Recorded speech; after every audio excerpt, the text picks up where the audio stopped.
After years of wistful gazing across the pond, reading glowing reviews that use words such as tires and bonnet, and even being tantalized with a 2011 first drive ourselves in Europe, Americans will finally be able to throttle one of the most highly anticipated performance cars in recent memory, the Audi RS3, sort of.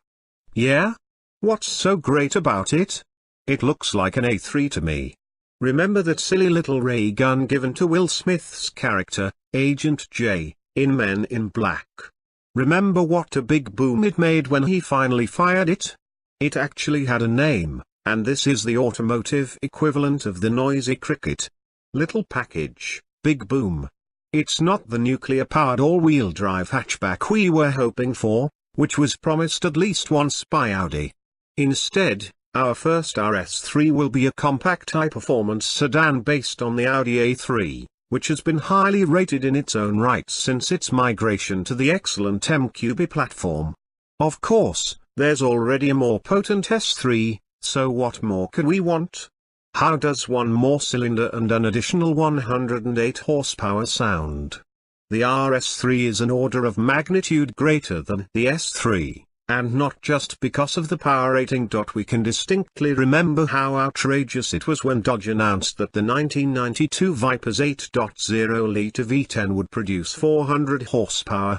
At the time, the highest output Corvette ZR1 made 375 horsepower with a quad-cam 5.7-liter V8. 25 years later, an engine with half the number of cylinders and just over a quarter of its displacement has the same 400 horsepower output. Sure, 10-to-1 compression and turbocharging at 19.6 pounds per square inch, 1.35 bar, manifold pressure gets most of the credit for the RS3's prodigious 161.3 horsepower per litre power density, but the RS3's aluminium 2,480cc inline 5 is the culmination of numerous other upgrades above the car's previous iron block. Incidentally, that power density puts the RS3 just above a twin-turbo Nissan GT-R, 157.9 horsepower/L, and just below the twin-turbo BMW M4 GTS, 165.5 horsepower/L. The RS3's engine is a serious bit of kit. The new engine also features a lighter crank, a magnesium oil pan, port and direct fuel injection, variable valve timing, and, of course, that larger turbocharger. Despite these credentials, it's a smooth-revving little monster of a motor.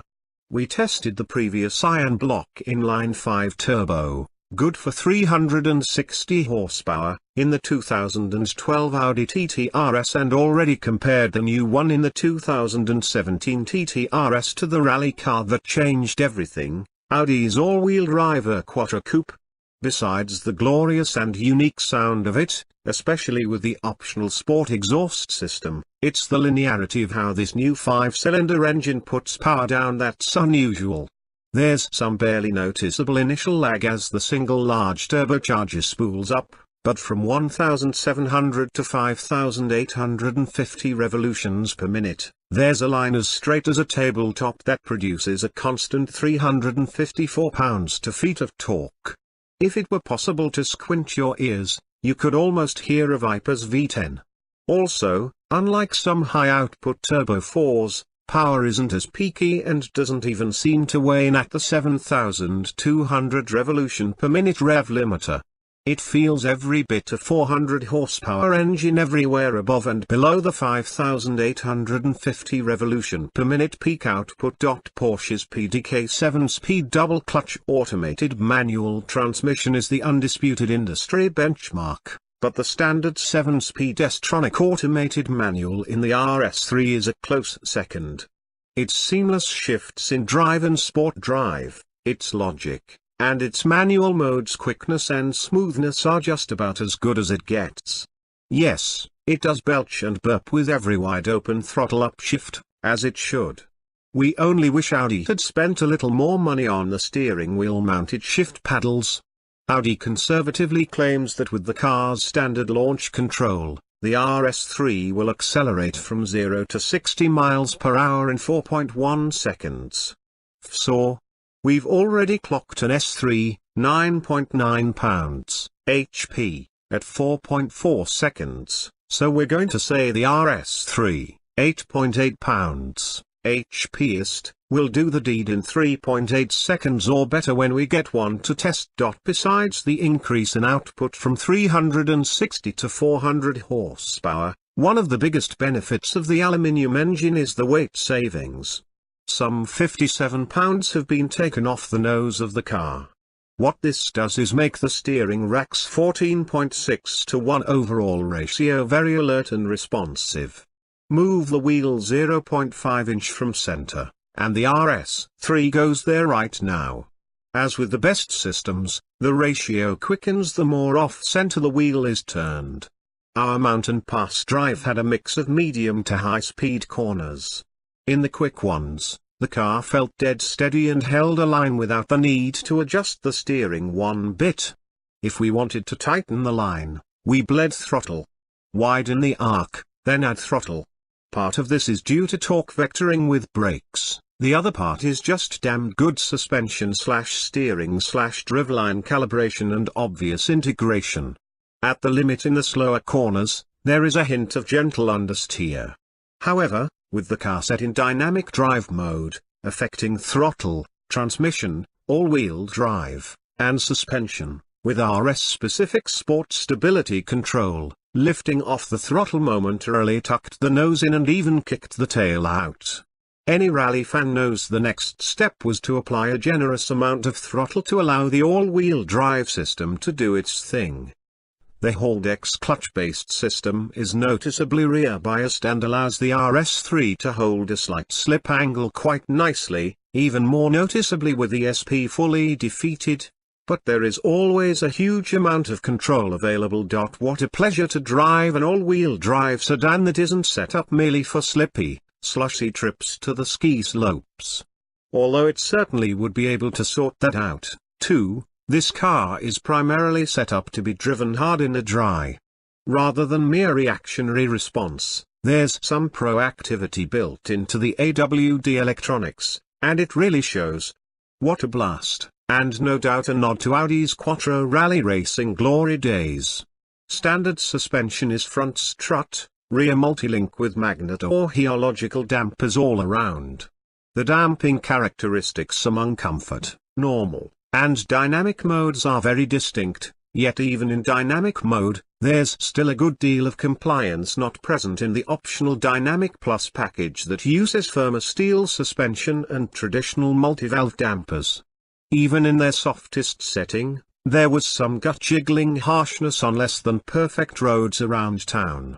That package is intended to be the track-ready setup and as such also includes carbon ceramic front disc brakes. In 2011 and 2012, Quattro GmbH built the RS3 Sportback, a compact four-door hatch that could rip the lungs out of most outright sports cars costing many thousands more. Nestling under the bonnet is the same 2.5-litre turbocharged 5-cylinder engine that you'll find in the TT-RS, and in the RS3 it drives all four-wheel via a 7-speed dual-clutch transmission. The engine is epic too. The turboed 5-pot sounds great, whistling and warbling, and making a hard-edged growl at high revs. And it makes the RS3 seriously quick, is how Car Magazine put it. Built from the same platform as the VW Golf, the all-wheel drive hatch was powered by an RS3 exclusive turbocharged 2.5-litre iron block inline 5 engine making 340 horsepower and 332 pounds-to-feet of torque. Every enthusiast worth his or her salt wanted this car, or at least wished his or her Golf were this car. Lower, wider, and featuring lightweight materials and unique styling details, that hot hatch was capable of a 4.5-second sprint to 60 miles per hour with the aid of its ultra-quick automated manual transmission. In 2015, power increased to 360 horsepower, torque to 343 pounds-to-feet, and the 0 to 60 time dropped to 4.3 seconds. This was the car Audi promised the now hungry US enthusiasts. Alas, it never was to be. Finally, late in 2016, Audi Sport made it official: we would have our long-awaited RS3 late in 2017, probably as a 2018 model. We just learned that there will be a small number of 2017 RS3 sedans making it to our shores in the summer before the 2018s arrive, so officially 2017 will be our RS3's first model year. For our patience, we were rewarded with an all-new all-aluminum 2.5-litre engine, now making 400 horsepower, but only in sedan form.